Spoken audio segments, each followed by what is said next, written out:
कक्षा 10 का भाइ बहिनीहरूलाई आजको यो कक्षामा म स्वागत गर्न चाहन्छु। ठिकै छ भाइ बहिनीहरू, अघिल्लो कक्षामा हामीहरूले सन्तुष्टि कविताको लयबोध र भावबोध बुझेका थियौँ। अब आज म सन्तुष्टि कवितामा भएका केही कठिन शब्दहरूको अर्थ भनिदिँदैछु। म ती शब्दहरूको अर्थ भन्छु अनि त्यसपछि मुख्य कवितांशलाई व्याख्या गरिदिन्छु। त्यसैले अब तपाईहरुले के बुझ्नुपर्छ भने सन्तुष्टि कविता भरतराज पन्तद्वारा लेखिएको नीति सन्देश, नीतिमा आधारित हामीहरूलाई नैतिक आदर्शवान बनेर जीवन निर्वाह गर्नुपर्ने कुरामा उहाँले यो कवितामा जोड दिनुभएको छ। मान्छे कसरी सन्तुष्ट रहन्छ, सन्तुष्टि प्राप्त गर्न मान्छेले के गर्नुपर्छ हामीहरूलाई थाहा नै छ। यो कवितामा हामीहरूले पढिहाल्यौँ, अघिल्लो कक्षामा हामीहरूले पढेका थियौँ। अब मान्छेको मनमा आनन्द भयो भने देवकोटाले भन्नुभएको छ, हातका मैला सुनका थैला के गर्छ धनले, सागर सिसुन खाएको बेस आनन्दी मनले। हो, त्यो पनि एक प्रकारको सन्तुष्टि हो। मनमा आनन्द छ भने साग र सिसुन खायो भने पनि आनन्द प्राप्त हुन्छ। जसरी यहाँ यदि मनमा आनन्द छ भने भरतराज पन्तले भन्नुभएको थियो, घाम पानी सके ओत्न झुपडी मग्न मस्त छ, जमिन 3 हातैको सुत्नलाई प्रशस्त छ। यदि सन्तुष्टि छ भने 3 हात जमिनमा पनि मान्छेले आनन्द लिन सक्छ, झुपडीमा बसेर पनि उसले सन्तुष्टि प्राप्त गर्न सक्छ।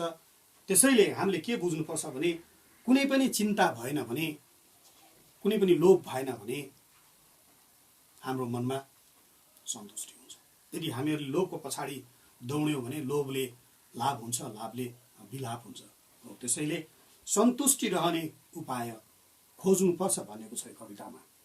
र यो कवितामा भएका केही कठिन शब्दहरूमा म टम्म भन्ने शब्दले मिलेको भन्ने बुझिन्छ। मिलेको, मिल्ने गरी अगाउन्जेल पनि अर्थ लाग्छ। गम्म भनेको टम्म भएको अवस्था, पुरा भएको अवस्था। अनि सीमा भनेको सिमाना, साँध। सुगन्ध भनेको राम्रो बाँच्ना, मिठो सुवास। तन भनेको शरीर। अनि जनार्दन भनेको भगवान, ईश्वर। फगत भनेको खाली, केवल, मात्र भन्ने बुझ्नुपर्छ। लान्छना भनेको भाइ बहिनीहरू दोष, निन्दा, आरोप। सञ्चिता भनेको सञ्चित गर्नु, जोगाउनु, सुरक्षा गर्नु भन्ने बुझिन्छ भाइ बहिनीहरू। मर्म भनेको आन्तरिक, यानी गुह्य, भित्री रहस्य, आन्तरिक। दुर्गन्ध भनेको नराम्रो, सडेगोलेको कुराहरूलाई बुझिन्छ। अनि त्यसपछि ख्याल गर्ने भनेको विचार गर्ने।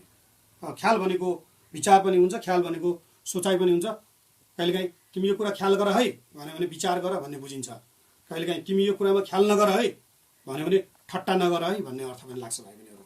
त्यसैले मग्न मस्त भनेको सुखले मातिएको अवस्थालाई मग्न मस्त भनिन्छ। अनि विलास भनेको मौज मजा मस्तीलाई बुझिन्छ। इलमी भनेको इलम गर्ने, परिश्रम गर्ने, कुनै एउटा उद्यम गर्नेलाई इलमी भनिन्छ। यो कविताका मुख्य शब्दहरू भाइ बहिनीहरू। अब म यो सन्तुष्टि कविताको यो मुख्य कवितांश जुन सप्रसँग व्याख्या गर्न पनि आउँछ, यसको म आज छोटकरी म भाइ बहिनीहरूलाई यो मुख्य कवितांशको बारेमा भन्दैछु। नाओस् आत्तिने दुःख मात्तिने धन सम्पत्ति, यतिले राम्ररी चल्छ सारा जीवनको गति। यो कवितामा कविले के भन्नुभएको छ भने हामी आत्तिन्छौँ, कुनै पनि कुरामा आत्तिन्छौँ, आत्तिनु हुँदैन। आत्तिने दुःख पनि नआओस्। अब आत्तिने दुःख आयो भने मान्छेलाई कसरी सन्तुष्टि हुन्छ, अनि मात्तिने धन सम्पत्ति भयो भने पनि मान्छेलाई कसरी सन्तुष्टि हुन्छ। हो, त्यसैले यो भएन भने यतिले नै मान्छेको जीवन चल्छ भन्न खोज्नु भएको छ कविले यहाँ। अब म यसलाई सप्रसँग व्याख्या गर्ने शैलीमा अलिकति भन्दैछु भाइ बहिनीहरूले सुन्नुहोला। प्रस्तुत कवितांश अथवा दिएको हरफ हाम्रो नेपाली किताब कक्षा 10 को 9 भन्दा छ कक्षा 10 को सन्तुष्टि भन्ने कविताबाट उद्धृत गरिएको हो। यस कविताका रचनाकार कविवर भरतराज पन्त हामीहरूलाई थाहा नै छ। कोष्टकमा उहाँको लेख्नु पर्यो 1986 2065 भरतराज पन्त 86 2065 द्वारा लेखिएको उत्कृष्ट कविता हो। भरतराज पन्त परिष्कारवादी शैलीमा कविता लेख्ने छन्दवादी कवि हुन्। उनको कवितामा देशप्रेम, प्रकृति चित्रण, पूर्वीय आदर्श, मूल्य मान्यता, मानवता, बौद्धिकता, हार्दिकता पनि पाउन सकिन्छ। यस कवितामा कवि पन्तले हामीहरूले हाम्रो जीवनलाई सहज रूपमा पनि बिताउन सक्छौं। भएका चीजहरूबाट हामीहरूले सन्तुष्टि लिन सक्छौं। लोभ गर्ने, घृणा गर्ने, अर्काका नराम्रा कुरा काट्ने आदि इत्यादि यस्ता क्रियाकलापहरूलाई छोडेर हामीहरूले सन्तुष्टि प्राप्त गर्नुपर्छ भन्नुभएको छ। त्यति मात्र होइन, उहाँले के भन्नुभएको छ भने यो कविता अंशमा हामीलाई मान्छेलाई जीवनमा विभिन्न प्रकारका आरोह अवरोह, उकाली ओह्राली, दुःख सुखहरू आउँछन् भाइ बहिनीहरू। दुःख आयो, पीर पर्यो, समस्या आयो भनेर पनि हामीहरू आत्तिनु हुँदैन। त्यस्तै हामीहरूले पनि धन बढी भयो भनेर, धन छ धनको लागि हामी घमण्ड गर्छौं, धनी भनेर फुर्ती गर्छौं अनि हामी मात्तिन्छौं। हो, कविले के भन्नुभएको छ भने यो मात्तिने धन भयो भने पनि सन्तुष्टि हुँदैन। धेरै धन भयो भने पनि मान्छेलाई सन्तुष्टि हुँदैन। धन त चाहिन्छ यार भाइ बहिनी, धन त नचाहिने कुरा होइन। यसैले हामीले के बुझ्नुपर्छ भने त्यसको पनि एउटा सीमा हुन्छ। कविले भन्नुभएको छ यदि धेरै दुःख आयो, दुःखमाथि दुःख आयो भने मान्छे आत्तिन्छ, सन्तुष्टि हुँदैन। त्यस्तै विभिन्न धनै धन भयो, मान्छेहरूसँग धनको धन, खातको खात भयो भने पनि, मात्तिने धन भयो भने पनि, सम्पत्ति भयो भने पनि त्यो मान्छेलाई सन्तुष्टि हुँदैन। त्यसैले आत्तिने दुःख पनि नआओस्, कविले कामना गर्नुभएको छ। मात्तिने धन सम्पत्ति पनि नहोस्, यो भयो भने त मान्छेलाई सन्तुष्टि हुँदैन। त्यसैले कविले भन्नुभएको छ यतिले राम्ररी चल्छ सारा जीवनको गति भन्नुभएको छ। आत्तिने दुःख पनि नआओस्, मात्तिने धन पनि नहोस्, यो भयो भने हाम्रो जीवन राम्रोसँग चल्छ। यो जीवनको गति, यो जीवनको पाइला राम्रोसँग चल्छ। हामीहरूले बाँच्न सक्छौं। हामीलाई बाँच्नको लागि केही कठिन हुँदैन हामीहरूलाई। तर आत्तिने दुःख र मात्तिने धन सम्पत्ति चाहिँ हुँदैन। मान्छे सममित हुनुपर्छ।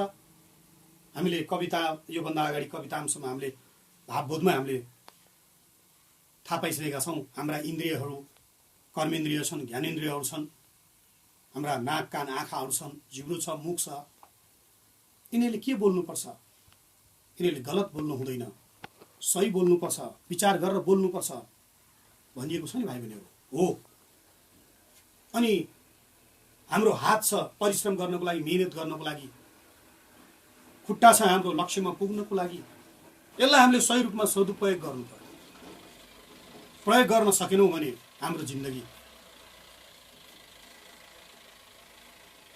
सफल हुँदैन। त्यसैले यो कविताले पनि हामीलाई के भनेको छ भने हाम्रो जीवनमा विभिन्न दुःखहरू आउँछन्, तर दुःख आयो भनेर पछाडि हट्न चाहिँ हुँदैन। त्यसलाई मुकाबिला गर्नुपर्छ। अनि धन सम्पत्ति भनेर धनै धनको पछाडि पनि दौडिनु हुँदैन। त्यसैले कविले भन्नुभएको छ, आत्तिने दुःख नआओस्, मात्तिने धन सम्पत्ति पनि नहोस्। यो दुईटा भयो भने हाम्रो जीवन राम्रोसँग चल्छ। हाम्रो जीवनमा हामीहरूले आफ्नो लक्ष्य प्राप्त गर्न सक्छौँ, सन्तुष्टि प्राप्त गर्न सक्छौँ। सन्तुष्टि प्राप्त गर्नको लागि सबैभन्दा ठुलो कुरो हामीहरूले मनमा आनन्द हुनुपर्छ। अरूको रिस राग हुनु हुँदैन। हामीले जे पाए त्यही बोल्नु पनि हुँदैन। विचार गर्नुपर्छ, इलमी बन्नुपर्छ, घुस खानु हुँदैन। विद्यार्थीले पढ्नुपर्छ, परीक्षामा राम्रोसँग गर्नुपर्छ, परीक्षा राम्रो गर्नुपर्छ, अर्काको भाग खोज्नु हुँदैन। यी कुराहरू नै हामीले कवितामा बुझेका थियौँ। भाइ बहिनीहरूलाई म भोलिको लागि एउटा अभ्यास, एउटा प्रयास गर्नुहोस् भाइ बहिनीहरू। म तपाईँहरूलाई यहाँ एउटा अभ्यास दिन्छु।